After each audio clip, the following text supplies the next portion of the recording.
உலகெங்கும் நிறைந்திருக்கும் தமிழ் நேயர்கள் அனைவருக்கும் எமது மனமார்ந்த வணக்கம். நான் உங்கள் ஜோதிடர் அந்தியூர் சுதாகர், பாரம்பரிய முறை ஜோதிட ஆராய்ச்சியாளர். இன்று நாம் காணக்கூடிய தலைப்பு, ரிஷபராசி அன்பர்களுக்கு 11ஆம் வீட்டில் இருக்கக்கூடிய குரு பகவானால் மிகுதியான வளர்ச்சியை கொடுக்கும், உயர்தர மேன்மைகளை உண்டாக்கும். இந்த வருடத்தில் பார்த்தா இந்த சனி பயிற்சியும் குரு பயிற்சியும் எல்லாமே சாதகமாக இருக்கக்கூடிய ஒரே ராசி எதுன்னா அது ரிஷபராசி தான் அப்படின்ட்டு நாம் எல்லா விஷயத்துலையுமே ரொம்ப அட்வான்டேஜாக சொல்லியிருப்போம். எல்லாருமே அப்படி தான் சொல்லுவாங்க, ஏன்னா அதுதான் உண்மை. அப்பேற்பட்ட நிலை இந்த இடத்துல இருந்தும் கூட ஏன் இப்படி இருக்குது, எதனால் இப்படி தடையாகுது? எல்லாம் ஒர்க் அவுட் ஆகுது, எல்லாமே ரிஸ்க் எடுக்கிறோம், எல்லாமே அமைஞ்சு வருது, எல்லாமே கூடி வருது. ஆனால் கடைசி நேரத்தில் காரணமே இல்லாமல் சில விஷயங்களால் எல்லாமே பிளாக் ஆகுது, லாக் ஆகுது. எதனால் இப்படி அப்படின்ற ஒரு குழப்பம் உங்களுக்குள்ளே இருந்துக்கிட்டே இருந்திருக்கும். அதை என்ன நம்ம பார்த்தோன்னா, 11ஆம் பாவத்தில் இருக்கக்கூடிய சனி பகவான் பலமான யோகியாக உங்களுக்கு இருந்தும் கூட, யோக நிலையில் இருந்தும் கூட, அவர் வக்கர நிலையில் இருந்தது தான் உங்களுக்கு மிகப்பெரிய பாதிப்பாக இருந்தது. இந்த பாதிப்பினுடைய விளைவுகள் உங்களுடைய முயற்சிகளை ஏதோ ஒரு விதத்தில் அது ரிஜெக்ட் பண்ணக்கூடிய அளவுக்கும், தேவையில்லாத சடன் சரிவுகளையும், ஏன்னா உங்களுக்கு 11ஆம் பாவத்தில் அவர் இருக்கலாம், பட் அவர் உங்களுக்கு பாக்யாதிபதி, அவர் உங்களுக்கு 10ஆம் அதிபதி. அப்போ இந்த இரு இடங்களுக்கு உரியவர் 11இல் போய் லாபத்தில் அருமையான இடத்துல நிற்கிறாரே நினைக்கிற போது அப்படியே அது வக்ர நிலையாக மாறும் பொழுது என்ன நடக்கும்னா அப்படியே உல்டாவாக மாறிடும். அது உங்களுக்கு தேவையில்லாத பிரச்சனைகளை உண்டாக்கிடும், தேவையில்லாத குழப்பங்களை உண்டாக்கிடும். 11 ப்ளஸ் டைரக்டாக அவர் பார்க்கக்கூடிய இடம் 5ஆம் வீடு இல்லையா? 5ஆம் வீடுன்றது ஆசைகள், அதிர்ஷ்டங்கள். உங்களுடைய வாழ்க்கையில் நீங்கள் ரொம்ப நேசித்தவங்க, விரும்பியவங்க, உங்களை சார்ந்தவங்க, தேவையே இல்லாத ஒரு விஷயம் எங்கேயோ இருந்து யாரோ ஒருத்தர் ஒரு ஃபோன் பண்ணும் பொழுதோ, ஒரு பேசும் பொழுதோ, ஏதோ ஒரு மிஸ் அண்டர்ஸ்டாண்டிங் உங்களுக்குள் இருந்த அந்த நம்பிக்கையை உடைக்கும். அது உடைக்கும் பொழுது உங்களுக்குள்ளே இருக்கக்கூடிய அண்டர்ஸ்டாண்டிங் ஆட்டோமேட்டிக்காகவே, அதாவது நாம் ஒரு விஷயத்தை, அந்த அதிர்ச்சியில் நாம் ஒரு விஷயத்தை பேசி தெளிவாக எடுக்கக்கூடிய முடிவை கூட எடுக்க முடியாமல் குடும்பத்தில் கணவன் மனைவியும் சரி, இல்லை பார்ட்னர்ஷிப், அதாவது ஒரு தொழில் ரீதியில் இருக்கக்கூடிய பார்ட்னர்ஷிப்பும் சரி, இல்லை நேசிக்கக்கூடியவங்களும் சரி, உடன் பிறப்புகள், இது எந்த விதத்திலையும் நீங்கள் எடுத்துக்கலாம். அந்த மிஸ் அண்டர்ஸ்டாண்டிங்னால சரியான ஒரு புரிதல் இல்லாமல் பிரியக்கூடிய நிலைகளை உண்டாக்கிடும். இது கணவன் மனைவியாக இருந்தால் நீங்கள் தேர்ட் பர்சனால் இங்கே இருக்கக்கூடிய பிரச்சனையை உட்காந்து பேசாமல் அவசரப்பட்டு கோபத்தினால் எடுத்து பேசக்கூடிய அந்த பேச்சால் உங்களுக்குள்ளே இருக்கக்கூடிய அந்த ஒற்றுமையும் அந்த நம்பிக்கையும் உடைக்கும் பொழுது இருவருக்கும் இனம் புரியாத வெறுப்புகள் உருவாகிடும். இது மேலும் நீங்கள் பெரியறதுக்குண்டான பலத்தை தான் சேர்க்குமே தவிர உங்களுடைய உண்மையை புரிஞ்சு மீண்டும் சேர்ந்து வாழக்கூடிய வாய்ப்புகள் இல்லாமல் பண்ணிடணும். ஆச்சுங்களா? அப்போது இந்த நேரத்தில் ரிஷபராசி அன்பர்கள் கடந்த காலகட்டங்களில் கையாள வேண்டிய விஷயங்கள் என்னவா இருக்கணும்னா, பொறுமை. எந்த ஒரு விஷயத்தையும் கொஞ்சம் விட்டு ஆற போட்டு அதற்கப்புறம் பேசினால் அதில் குழம்பிய தண்ணி, அதாவது குழம்பிய குட்டை விட்டால் தான் தெளிவாகும். அது தெளிவாகிறதுக்கு முன்னாடியே உள்ளே இறங்கி தேடினா என்ன கிடைக்கும்? ஒன்றுமே தெரியாது. தெளிவாகும் பொழுது ஆட்டோமேட்டிக்காகவே ஒரு கிளாரிட்டி கிடைச்சிடும். அந்த மாதிரி இப்போவும் உங்களுக்கு நான் சொல்கிறது என்னென்னா, சில விஷயங்கள் சில வேகத்தில், இந்த சனி வக்கர நிலையில் இருக்கும் பொழுதே அவருடைய சுழற்சி ஆப்போசிட்டாக சுழரும், ரொம்ப ஹை ஸ்பீடாக இருக்கும். அப்போது அந்த வைப்ரேஷன் உங்களுக்கு என்ன பண்ணுன்னா, திடீர் முடிவுகளை நிறைய எடுத்துகிட்டு இருப்பீங்க, திடீர் இன்வெஸ்ட்மெண்ட் பண்ணிவிடுவீங்க, ஒரு இடத்துல பண்ணிவிட்டு வெளியில் வர முடியாது. சிலர் நல்லா பேசிகிட்டு இருப்பீங்க, ஒரு வார்த்தையை விட்டுருப்பீங்க, அந்த வார்த்தை விட்டதுமே உங்களுக்குள்ளே மிஸ் அண்டர்ஸ்டாண்டிங் ஆகி, ஐயோ நம்ம இப்படி சொல்லணும்னு நினைக்கல, என்ன மைண்ட் செட்டில் சொன்னோன்னு தெரியல.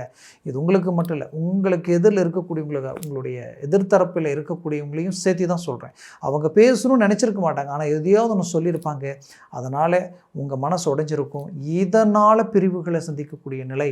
பணம் உங்களுக்கு கொடுக்கணும், கொடுக்கக்கூடாதுன்னு நினச்சிருக்க மாட்டீங்க, கொடுக்கணுன்னு தான் நினச்சிருப்பீங்க. ஆனால் உங்கள் சூழ்நிலை, உங்களுக்கு வர வேண்டியது வராமல் இருந்திருக்கலாம், அவங்களுக்கு வர வேண்டியது வராமல் இருந்திருக்கலாம், அவங்க உங்களுக்கு கொடுக்காம போயிருக்கலாம். இப்படி குடுக்கல் வாங்கல் ரீதியிலையும் பிரச்சனைகள், திருமண வாழ்க்கை ரீதியிலையும் குழப்பங்கள், விரும்பியவங்க ஏதோ ஒரு சில காரணங்களால் விலகி போகக்கூடிய ஒரு சூழல்கள், இந்த மன உளைச்சல்கள் எல்லாத்தையும் கடந்த காலகட்டங்களில் சந்திச்சிருப்பீங்க. இதில் கொடுக்கல் வாங்கல் மட்டுமல்ல, நீங்கள் ஏற்றுமதி இறக்குமதி பிஸ்னஸ் சார்ந்த ரீதியிலையும் இந்த பிரச்சனைகளை தான் சந்திச்சிருப்பீங்க. வேலையில் அதை விட கொடுமையான ஒரு விஷயம் என்னென்னா, ரொம்ப நாளாக ரிஸ்க் எடுத்து ரொம்ப நாளாக கஷ்டப்பட்டு ரொம்ப நாளாக இப்படி தான் பண்ணணும் இப்படி தான் இருக்கணும்ன்ட்டு ஒவ்வொன்றையும் அழகாக அந்த இடத்துல அந்த வேலையில் உண்மையாக நேர்மையாக இருந்தும் அந்த இடத்துல பார்த்திங்கன்னா இத்தனை வருஷமாக நீங்கள் வேலை செஞ்ச உங்களுக்கு அங்கே ப்ரமோஷனும் இல்லை, ஒரு ஊதிய உயர்வும் இல்லை.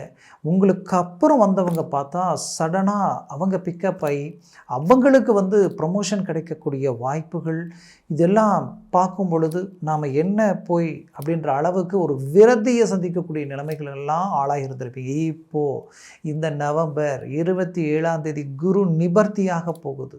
அப்போ அந்த குரு நிபர்த்தி உங்கள் வாழ்க்கையில் மிகச்சிறந்த வளர்ச்சி பாதையை உருவாக்க போகுது. இதனுடைய அமைவுகள் உங்களது தொழிலையும் பெரிய லெவலுக்கு கொண்டு போயிடும். அதே நேரத்தில் வேலையில் ப்ரமோஷன் தரக்கூடிய வாய்ப்புகளை உண்டாக்கிடும். அரசியல் துறையில் இருக்கிறவங்களுக்கு இதுதான் உங்களுடைய நேரம். இப்போ உங்களுக்கு ஜாக்பாட் அடித்த மாதிரி பெரிய லெவல் ஒரு சக்ஸஸ்ஃபுல் உங்களுக்கு உருவாக போகுது. அதுலேயும் உங்களுக்கு இந்த 10-11 அதாவது 10-9 அதிபதினா பாக்கியங்கள் இல்லையா?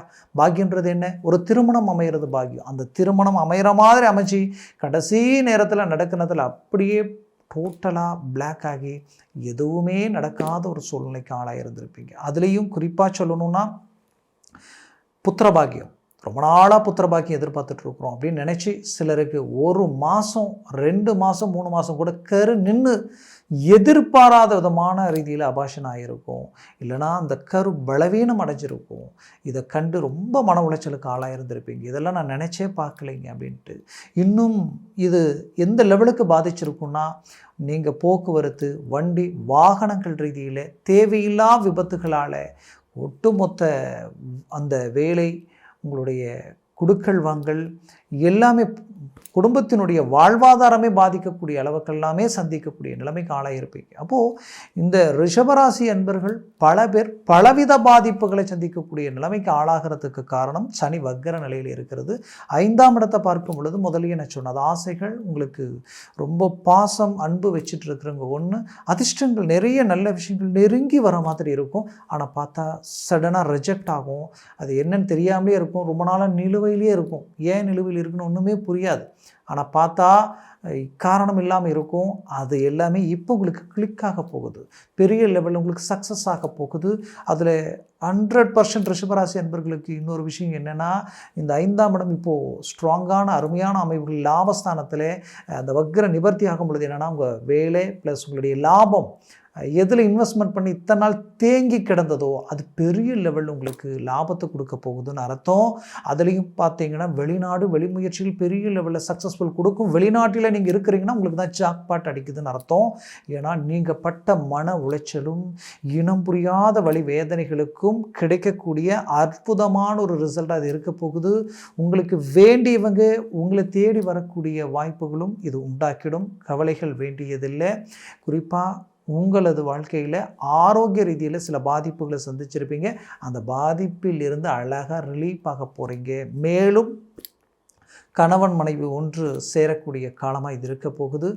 ஏற்கனவே டைவர்ஸ் ஆனவங்க மறுமணம், ஏன்னா இந்த 11ஆம் இடம் பலம் பெறுது இல்லையா, மறுமணத்திற்குண்டான அருமையான காலமாக இது அமைய போகுது. மொத்தத்தில் ரிஷப ராசி அன்பர்களுக்குரிய ஒரு அருமையான காலகட்டங்களாக இது இருக்கும். மேலும் பார்த்திங்கன்னா உங்களுடைய புது முயற்சிகளும் புது தொழிலும் புது வேலை சார்ந்த அமைப்புகளும் யோசிக்காமல் நீங்கள் இறங்கி செயல்படுத்தலாம். அது பெரிய லெவலில் உங்களுக்கு பலமான தாக்கத்தை உருவாக்கிடும்.